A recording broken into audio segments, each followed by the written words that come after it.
નારાયણ સમાજને ખૂબ ખૂબ વંદન. આપણા સાયરાવાળા સમાજ પરિવાર જાન લઈને આવ્યા આ વેવાઈને આંગણે તો ખૂબ ખૂબ અભિનંદન. તો હું તમારા વેવાઈની બેન તો બે જ શબ્દ બોલું. ઉતાવળ છે પણ આપણે જીવનમાં ઉતાવળ હોય જ. તો આપણી સંસ્કૃતિ શું કહેવા માંગે છે? જે કેમેરાવાળા આમ ન થઈ જાય, મારી પોતાની જરૂર નથી.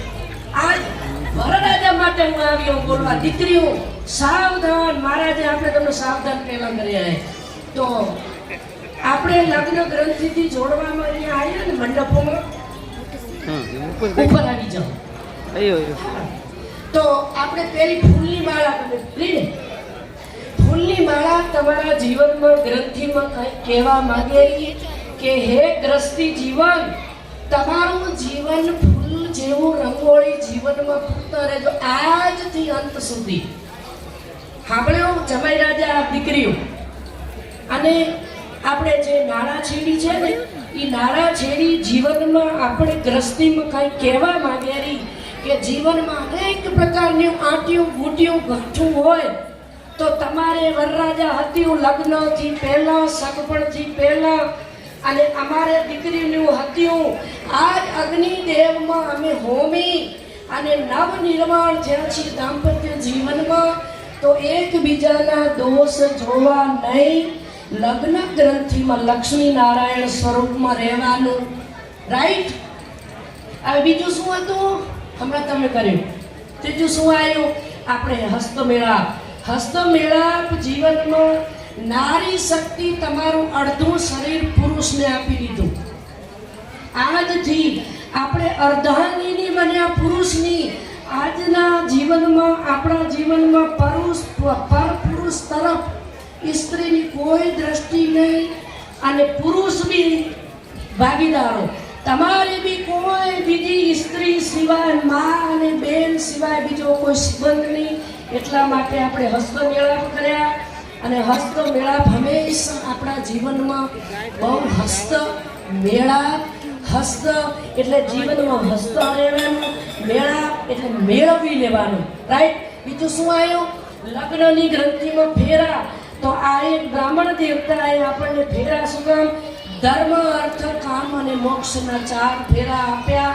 અને પહેલા ફેરામાં સ્ત્રી અને પુરુષે ધર્મની સાથે રાખી ગ્રસ્તામાં જીવવું. બીજું અર્થ એટલે પૈસો, શોર્ટકટમાં કહીશ મને ખબર છે.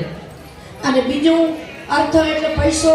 પુરુષ જે પૈસો કમાવીને લાવે એને પ્રસાદ રૂપમાં ગ્રસ્તામાં, પરિવારમાં, આપણે સમાજમાં જીવન જીવવું. ધર્મ, અર્થ, કામ એટલે એક સ્ત્રી પુરુષ સંસાર માટે નથી જોડાણા આપે તો એક વંશ વેલા વધારવા માટે આપણી ભારતીય સંસ્કૃતિ મુજબ. અને અંતિમ એક ભક્તિ તરફ સ્ત્રી એક નારી તો નારાયણી, નારી રત્નની ખાણ, નારીથી નર નીપજે ધ્રુવ પ્રહલાદ સમાન. આજે તમે અગ્નિની સાક્ષી. અગ્નિ શા માટે હતી?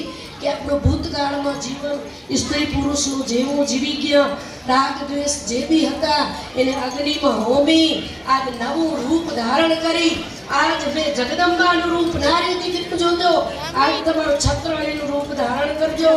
આપણે સુખ પતિને સાથ આપવાનો અને પુરુષ દુઃખમાં હોય ત્યારે આપણે એક છત્રાણીનું સ્વરૂપ ધારણ કરો.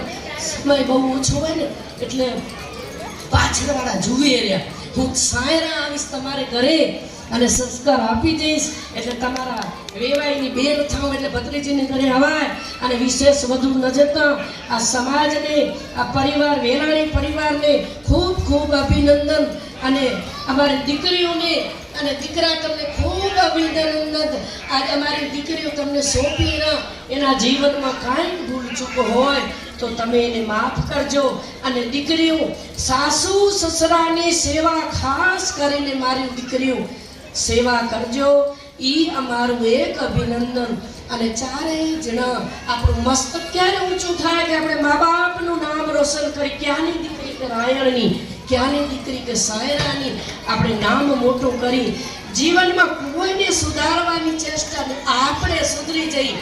આપણે તો જગત ઘર બસ આટલું કરી તે વાણીને વિરામ દઈશ.